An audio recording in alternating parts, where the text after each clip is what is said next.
Students, welcome to my online class.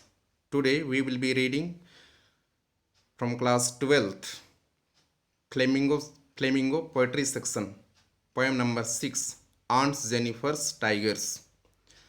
First of all, we'll read about the poet. I will be explaining line by line in Hindi. तो सबसे पहले हम Adrian rich के बारे में पढ़ते हैं. Adrian rich 1929 was born in Baltimore, Maryland, USA. तो एड्रिन रिच का जो जन्म था 1929 में हुआ था और उसका जन्म Baltimore, Maryland, USA, United State of America के बैल्टीमोर जगह में हुआ था.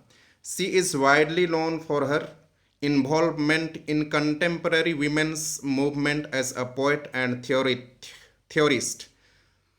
तो मुख्य रूप से वो जो आंदोलन चल रहा था उस समय के नारी आंदोलन, वीमेंस मूवमेंट मतलब नारी आंदोलन में वो सक्रिय रूप से वो भाग लिए थी. एक कवि के रूप में, पोएट मतलब कवित्री के रूप में, एंड थियोरिस्ट और सिद्धांतवादी के रूप में. She has published 19 volume of poetry. तो वह अभी तक 19 काव्य संग्रह प्रकाशित कर चुकी है. 3 collections of essays and other writings, और उसमें से 3 संग्रह जो है निबंध और दूसरे कृतियों के हैं. A strong resistance to racism and militarism echoes through her work. तो एक मजबूत प्रतिरोध जो कि प्रजातिवाद और सैन्यवाद के विरुद्ध में वो अपना प्रतिरोध को वह व्यक्त करती है अपनी कृतियों के माध्यम से. The poem Aunt Jennifer's Tigers addresses the constraint of married life or women experiences. तो ये जो पोएम हम लोग पढ़ने जा रहे हैं आंट जेनिफर्स टाइगर्स, इसमें विशेष रूप से उन बाधाओं को, उन बैरियर या तो उन समस्याओं का वर्णन किया गया है जो एक महिला शादीशुदा होने के पश्चात अपने वैवाहिक जीवन में वह अनुभव करती है. तो उसी का इसमें उसका अनुभव को बताया गया इस पोएम के माध्यम से. बिफोर यू रीड, इससे पहले कि हम पढ़ें, what does the title of the poem suggest to you. तो ये जो कविता का जो शीर्षक है, इससे तुमको क्या सलाह मिलता है या आप क्या सोचते हो. Are you reminded of other poems on tigers. क्या आपको किसी दूसरे कविता के जो कि टाइगर पर ही लिखा हो, क्या किसी उसकी याद आती है. Aunt Jennifer's tigers prance across a screen. तो हम यहाँ देखते हैं कि कवित्री एड्रिन रिच ने किस तरह से इंट्रोड्यूस किया है आंट जेनिफर्स को, बहुत ही सरल तरीके से. आंट जेनिफर्स, वो नहीं बोलती है कि मैं आंट जेनिफर, लेकिन वो ऐसे इंट्रोड्यूस कर रहे हैं मानो हम सभी पहले से परिचित हों आंट जेनिफर से, जैसे वो हमारी खुद की आंट हो या आपकी आंट हो. इस तरह से वो इंट्रोड्यूस कर रही है. और अब यहाँ पर हम देखते हैं जेनिफर्स टाइगर. तो यहाँ पर अपोस्ट्रोफी, ये जेनिफर्स अपोस्ट्रोफी एस लगा हुआ है. इसका अर्थ यही है कि ये जेनिफर का प्रॉपर्टी है. It belongs to Jennifer, this tiger belongs to Jennifer, मतलब उसका ये प्रॉपर्टी है. प्रांस अक्रॉस अ स्क्रीन, और ये उसका टाइगर. प्रांस एक नया शब्द आया है, ये प्रांस का अर्थ है, ये साधारण अर्थ में भागना केवल नहीं होता है, लेकिन वो कुछ तरह से खुशी से उछलना, कूदना. व्यक्ति जब खुश है तो वह खुशी से उछलता कूदता है, उसको कहा गया है प्रांस. अक्रॉस अ स्क्रीन, यहाँ पर स्क्रीन हो सकता है टेबल क्लॉथ या तो वॉल क्लॉथ भी होता है, जो कि ये आंट जेनिफर एम्ब्रॉयडरी का काम कर रही है, कढ़ाई का काम कर रही है, बुन रही है. मतलब जो कढ़ाई का काम टेबल क्लॉथ में एक पैटर्न बनाना होता है, या तो फूल बनाते हैं कपड़े पे, और जिसको कि एक सर्कल होता है या वो एक औजार बना होता है, और जिसके किनारे पर एक स्क्रू होता है, और जिसमें कपड़ा लगा करके उसको टाइट कर दिया जाता है ताकि हम आसानी से उसमें बुनाई का काम या तो कढ़ाई का काम आसानी से हम कर सकते हैं. तो स्क्रीन, तो उस स्क्रीन में जो है आंट जेनिफर क्या बनाई है, टाइगर का पैटर्न बनाई है, और वहाँ वो खुशी से वो उछलता हुआ दिख रहा है, कूदते हुए दिख रहा है उस कपड़े से. Bright topaz denizens of a world of green. तो वह एक चमकीला टोपाज यहाँ पर ये नया शब्द आया है. टोपाज का अर्थ होता है एक सुनहरे रंग का पत्थर, डेंजिन्स, डेंजिन्स का अर्थ होता है निवासी, नेटिव। जैसे कि मैं राजपुर का निवासी हूं तो माई नेटिव इज राजपुर, तो इस तरह से हम कह सकते हैं डेंजिन मतलब निवासी। Of a world of green, तो हरी दुनिया का मतलब फॉरेस्ट का, जंगल का। तो यहाँ ये जो वाक्य है नीचे, ये बाघ से ही संबंधित है। तो बाघ क्या है, बहुत चमकीला है, सुनहरे पत्थर की तरह। उसका जो ऊपर जो चमड़ा है वो जो धार लकीर लकीर होता है वह सुनहरे रंग का ही है, और वो निवासी है कहाँ के, जंगल के निवासी हैं। तो इसमें एकदम रियलिस्टिक टाइप से कवित्री ने हम लोगों को बताया है कि मतलब पर्सोनिफाई किया है कि मतलब वास्तविकता में मतलब हो रहा है। लेकिन ये जो आंट जेनिफर जो है वो अपना स्क्रीन में कपड़े पर ये आर्ट बना रही है, चित्र बना रही है, वो टाइगर का चित्र बना रही है, लेकिन हमको इस तरह से रियलिस्टिक टाइप में हमको वर्णन किया गया है कि मानो ये हकीकत में बाघ जो हैं जंगल में रहते हैं, और वो कैसे हैं। ब्राइट टोपाज, यहाँ पर एक मेटाफर का प्रयोग किया गया है, पोइटिक डिवाइस से मेटाफर। और अगर यहाँ लाइक या एज शब्द का प्रयोग किया होता तो यहाँ सिमिली होता, लेकिन यहाँ सिमिली का प्रयोग नहीं किया गया है, मेटाफर का प्रयोग किया गया है। Bright topaz denizens of a world of green, of a world of green. तो उस सुनहरे पत्थर की तरह जो चमकीले चमकीले हैं ये टाइगर, और ये निवास करते हैं, जंगल में निवास करते हैं। They do not fear the man beneath the tree, और ये जो टाइगर हैं उनको किसी भी तरह का डर या भय नहीं होता है। वे जो कि जंगल में जो मेल हैं, मेन मेन मतलब जो पुरुष लोग हैं, उन लोग पेड़ के नीचे खड़े हैं, उनसे किसी भी तरह का डर या भय का अनुभव इनको नहीं होता है इससे, इस बाघ को। They pace in sleek chivalric certainty, तो दे पेस, पेस का अर्थ होता है गति, तो बहुत ही बड़े बड़े वोकैबुलरी का प्रयोग किया गया है। स्लीक, स्लीक का अर्थ होता है स्मूथ। सिवालरिक, सिवालरिक मतलब बहादुर। सर्टेनिटी मतलब पूरे आत्मविश्वास के साथ, निश्चितता के साथ। तो सिवालरिक एंशियंट टाइम में जो कि नाइट होते हैं, या तो हम सैनिक की तरह हम उसको समझ सकते हैं, उनका एक कोड ऑफ ऑनर होता था, अच्छी तरह से किसी भी तरीके काम को अच्छी तरह से करने का, बहादुरी के साथ करने का। तो यहाँ सिवालरिक, तो ये जो बाघ हैं वो कितने मतलब शान शौकत के साथ, बिना लड़खड़ाए, कितना कॉन्फिडेंस के साथ, बहादुरी के साथ चल रहे हैं, उनको किसी भी तरह का डर और भय नहीं है। तो यहाँ पर जो फिगर प्रयोग किया गया है, जो मैन, हम आखिरी में इसको और अच्छी तरह से समझेंगे जब हम पोएम खत्म कर लेंगे। तो हम आगे पढ़ते हैं।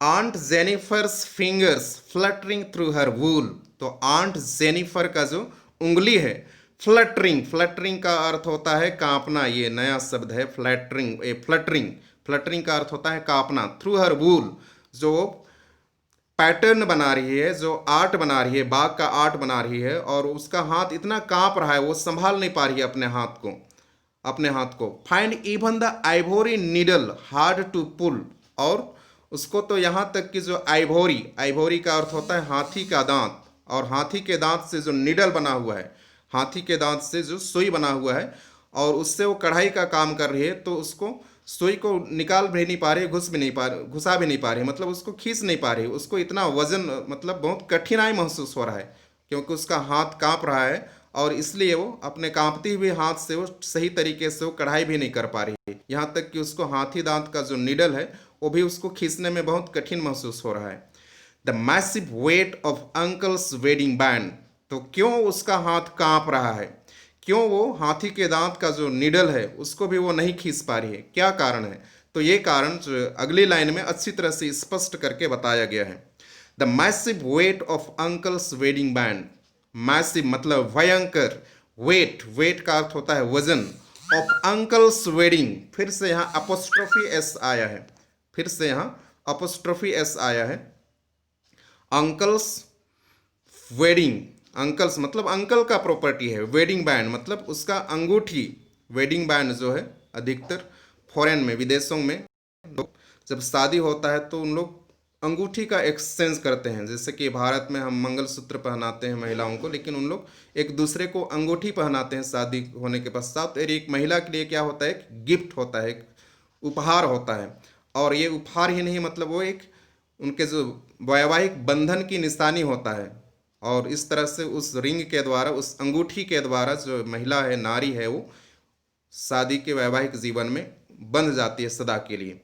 तो अभी तक ये जो नारी थी, शादी के पहले तक वह बहुत ही स्वच्छंद थी, घूम फिर सकती थी, किसी तरह की जिम्मेदारी नहीं थी, समस्या नहीं था, प्रॉब्लम नहीं था। लेकिन जब उसका शादी हो गया, विवाह हो गया, उसके पश्चात उसके ऊपर बहुत बड़ी जिम्मेदारी आ गई, अपने पति की भी जिम्मेदारी, साथ ही साथ परिवार की भी जिम्मेदारी आ गई, सिट्स हेवीली। और ये जो जिम्मेदारी है, ये जो बंधन है, बहुत हेवीली मतलब बहुत भारी रूप से सिट्स अपॉन जेनिफर्स हैंड, तो जेनिफर के हाथ में ये बैठा हुआ है। तो कवित्री यही कहना चाह रही है, जो कि मैसिव वेट, शादी के पश्चात, शादी के बंधन में बंध जाने के पश्चात कई तरह की उनको कठिनाइयों का सामना करना पड़ रहा है इस आंट जेनिफर को।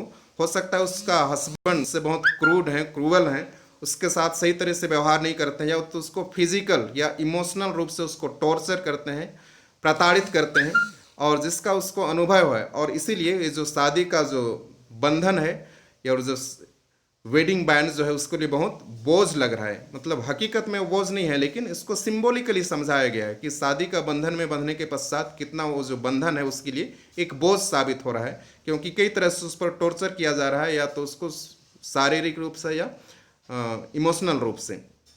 आगे हम देखेंगे, sorry. When aunt is dead, her terrified hands will lie still ringed with ordeals she was mastered by.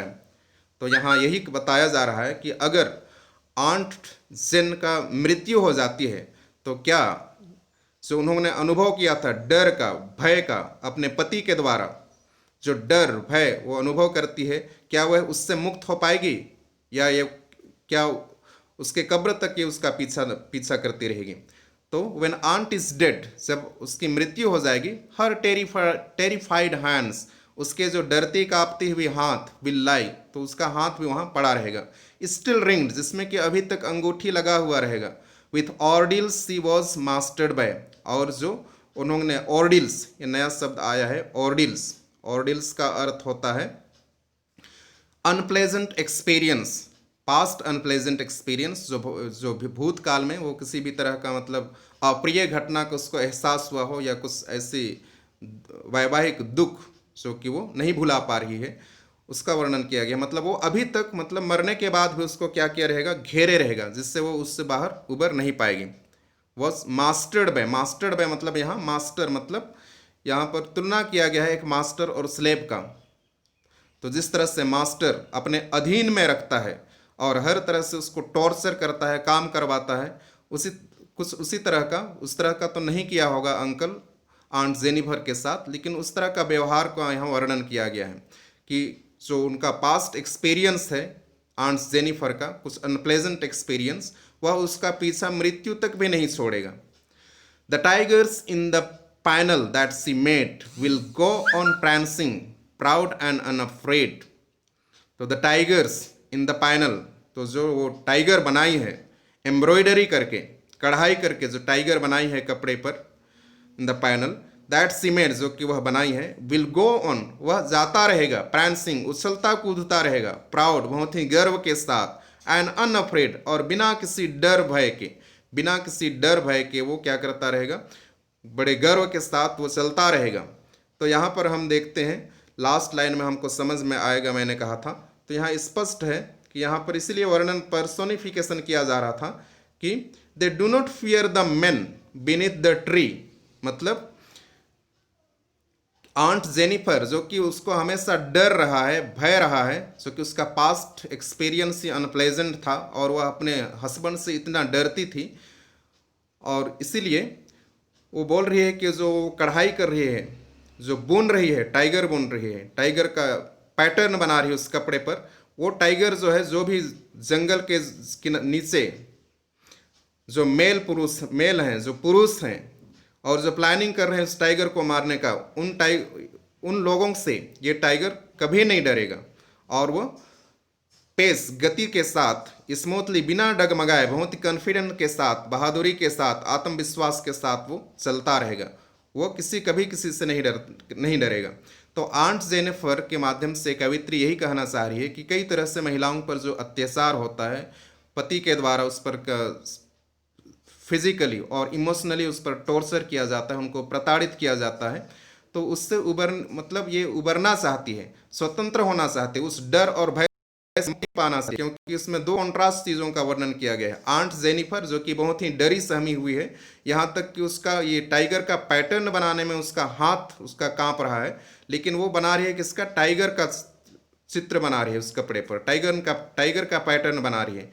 मतलब वो एक आदर्श मानती है टाइगर, जो कि सभी जानवरों में एक राजा की भांति है, एक शाही परिवार के रूप में है, और उसी का वो अपना आदर्श मानती है। वह टाइगर के समान ही, वह किसी से डरना नहीं चाहती है, स्वच्छंद घूमना चाहती है।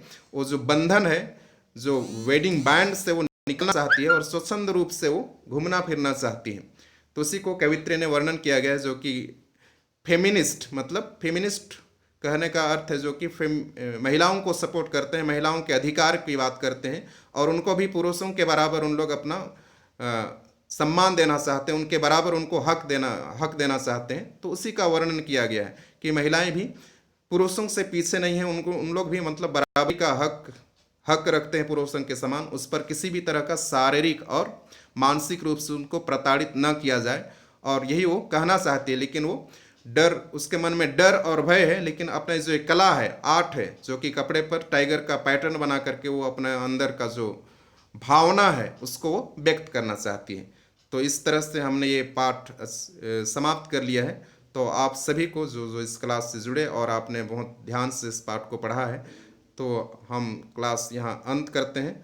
और आप सभी जो कि मैं यूट्यूब चैनल है उसको सब्सक्राइब कीजिए, ताकि आपको जो भी नया वीडियो आए आप तक वो वीडियो पहुंच सके। और ज़रूर आप कमेंट या लाइक, जो भी आपको पसंद आया, नहीं भी पसंद आया, तो आप ज़रूर एक लिखिए, ताकि हमको भी पता चले और मैं भी प्रोत्साहित होता रहूं और आगे मतलब वीडियो इस तरह का बनाने का। तो बहुत बहुत धन्यवाद सभी को।